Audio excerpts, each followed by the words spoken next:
అందరికీ నమస్కారం. మనం భగవద్గీత తెలుసుకుంటున్నాం. సో, మనం ఇంతవరకు తెలుసుకుంది పార్ట్ 3 వరకు, అంటే 9 అధ్యాయాల వరకు. నెక్స్ట్ పార్ట్ 4 10, 11, 12 అధ్యాయాలు క్లియర్గా తెలుసుకుందాం. అలాగే మనం భగవద్గీత అయిపోయాక లాస్ట్లో ఒకసారి మొత్తం మనం ఏం నేర్చుకోవాలి దాని గురించి అనేది క్లియర్గా చెప్పుకుందాం. సో ఇప్పుడు మనం స్టార్ట్ చేద్దామా? ఈ 3 అధ్యాయాలు భగవద్గీతలో బంగారు హృదయం లాంటివి. ఇవాళ మనం తెలుసుకోబోయేది కృష్ణుని దివ్య వైభవం, విశ్వరూప దర్శనం, నిజమైన భక్తి మార్గం, మన జీవితాన్ని మార్చగల ఆలోచనలు. ఇవి అధ్యాయం 10లో ఫస్ట్ అధ్యాయం 10లోకి వెళ్దామా? అధ్యాయం 10 పేరు వచ్చేసి విభూతి యోగం. అసలు ప్రధాన భావం ఏమిటంటే ప్రపంచంలో కనిపించే ప్రతి గొప్ప దాంట్లోనూ దేవుని వైభవం ప్రతిఫలిస్తుంది. అర్జునుడు సందేహం. మళ్ళీ అర్జునుడు ఏమడుగుతాడంటే, భగవంతుడా, నిన్ను ఎలా గుర్తు చేసుకుంటే స్థిరమైన భక్తి కలుగుతుంది? కృష్ణుడు దానికి సమాధానం ఇలా ఇస్తాడు. జ్ఞానులో నేను జ్ఞాన పర్వతాల్లో జ్ఞానులలో నేను జ్ఞానం, పర్వతాల్లో నేను హిమాలయం, నా మహిమ నదుల్లో గంగా నది, నా ప్రతాపం సంగీతంలో సామవేద స్వరూపం, నేనే యోధుల్లో అర్జునుడి లాంటి వీరత్వం, నా శక్తి సూర్యుని ప్రకాశం నుంచి నా కాంతి వస్తుంది, సత్యం దర్భంలో నుంచి నా స్వరూపం వస్తుంది. అంటే ప్రతి గొప్పతనంలో దేవుని తాకిడి ఉంటుంది. మనసుకు దగ్గరగా అర్థం చేసుకుంటే మనకు ఎవరైనా మంచి మనసు ఉన్నవారు, ధైర్యవంతులు, నిజాయితీ గలవారు, సేవాభాగం కలవారు, అలాంటి లక్షణాలు దేవునిపై భావాలే. ఫర్ ఎగ్జాంపుల్, మీరు ఒక సూర్యోదయాన్ని చూడండి. ఆ రంగుల్లో, ఆ కాంతుల్లోని కృష్ణుడు చిరునవ్వు ఉందని భావిస్తే అదే నిజమైన విభూతి యోగం. మనము దేవుడు ఎక్కడ ఉందనుకుంటే అది నిజమైన విభూతి యోగం. మనం లేడనుకుంటే అలానే మన లైఫ్ కూడా ఉందనుకుంటే ప్రశాంతత కలుగుద్ది. ముఖ్య సందేశం ఏమిటంటే, ఈ అధ్యాయంలో దేవుడు మన జీవితానికి దూరంగా లేడు. మన చుట్టూ ఉన్న అందం, జ్ఞానం, ప్రేమ అన్నీ ఆయనే. కృష్ణుడు చెబుతాడు, నన్ను నిజంగా ప్రేమించేవాడికి నేను బుద్ధి ఇస్తాను, దారి చూపిస్తాను.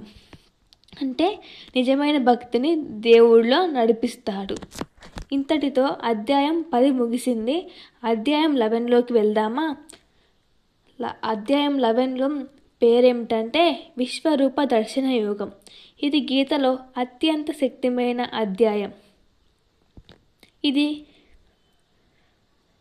ఫస్ట్ అర్జునుడు చెబుతాడు, ప్రభు, నువ్వు విశ్వరూపంలో ఉన్న దేవుడు అని చెబుతున్నావు, అది నాకు చూపించు అని కృష్ణుడిని దివ్య దృష్టి అడుగుతాడు. అప్పుడు కృష్ణుడు దివ్య దృష్టి ఇస్తాడు. అప్పుడు అర్జునుడు చూసింది మాటల్లో చెప్పలేని దృశ్యం.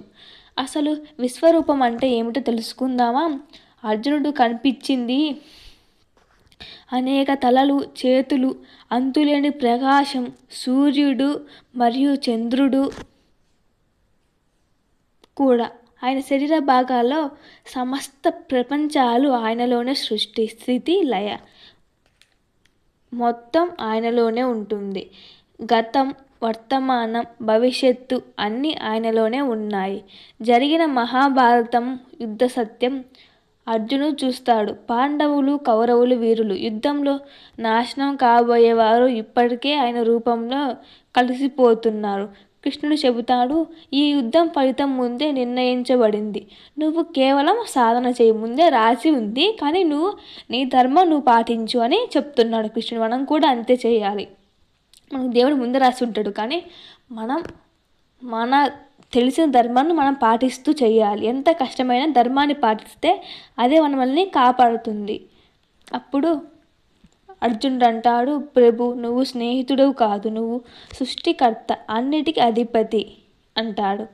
క్షమాపణలు కోరుతాడు. దీని నుంచి మనం నేర్పే పాఠం ఏమిటంటే దేవుడు కేవలం ఆలయాల్లో కాదు, దేవుడు కేవలం రూపంలో కాదు, అంతులేని విశ్వమే ఆయన.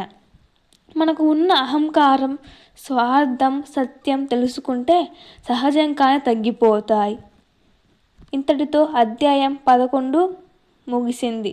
నెక్స్ట్ అధ్యాయం 12లోకి వెళ్దామా? ఇది ప్రేమతో నిండి ఉన్న అధ్యాయం. అర్జునుడు ఏమని ప్రశ్న అడుగుతాడంటే, రూపమున్న దేవుణ్ణే పూజించాలి లేక నిరాగ బ్రాహ్మణ ధ్యానించాలా అని అప్పుడు అంటాడు. అప్పుడు కృష్ణుడు ఇలా స్పందిస్తాడు, రెండు సరైన దారులే, కానీ రూపమున్న దేవుణ్ణి ప్రేమగా సేవించడం సులభం. అంతే కదా, రూపం ఉంటే ఆ రూపంతో సేవించవచ్చు. ఎందుకంటే మనసు దగ్గరగా ఉంటుంది, ప్రేమ పెరుగుతుంది, భయం తగ్గుతుంది, అహంకారం కరుగుతుంది. నిజమైన భక్తుడు లక్షణాలు ఏమిటంటే అందరితో ప్రేమగా ఉంటాడు, క్షమశాలి, కోపం తగ్గించుకుంటాడు, ఇతరులకు నష్టం చేయడు, నియంత్రణం కలవాడు, కష్టాలు కూడా స్థిరంగా ఉంటాడు, దేవుణ్ణి నమ్మకంగా ప్రేమిస్తాడు. ఇలాంటి వాళ్ళు దేవునికి అతి ప్రియులు. భక్తి మార్గం ఎలా ప్రారంభించాలి అంటే చిన్న చిన్న విషయాల్లో ప్రతిరోజు కృతజ్ఞతతో ఉండటం, మంచి మాటలు మాట్లాడడం, ఇతరులకు సహాయం చేయడం, మనసులో దేవుణ్ణి గుర్తు చేసుకోవడం, నిస్వార్థంగా ప్రేమించడం, ఇదే భక్తి యోగం. చివరిగా మనసు ఇప్పటిదాకా తెలుసుకుంది ఏంటంటే మనము దీంట్లో నుంచి సింపుల్గా ఒకసారి రిపీట్ చేసుకుందామా? అధ్యాయం 10లో దేవుని వైభవం, ఆయన మహిమ ప్రతి చోట ఉంది అని తెలుసుకున్నాం. అధ్యాయం 11లో విశ్వరూప సత్యం, విశ్వమే ఆయన అని తెలుసుకుందాం.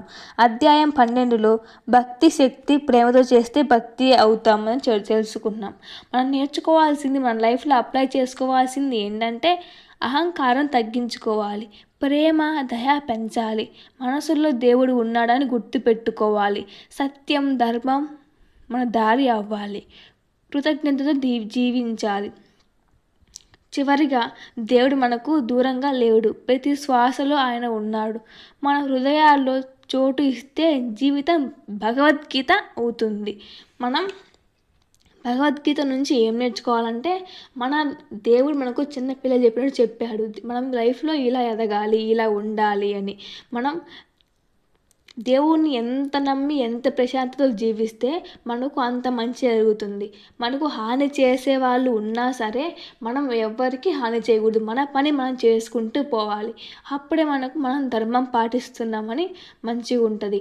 మనం దేవుణ్ణి ప్రతిరోజు హరే రామ రామ రామ హరే హరే, హరే కృష్ణ కృష్ణ కృష్ణ హరే హరే అని కనీసం రోజుకి ఒక 15 minutes దేవుని జపించండి.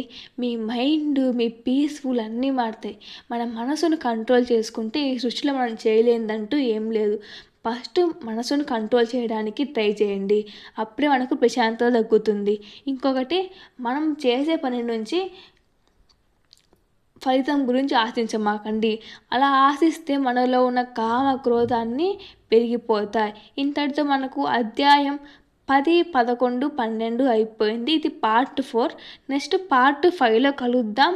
Thank you for watching. Please share and subscribe and like. ఓం నమో భగవతే వాసుదేవాయ.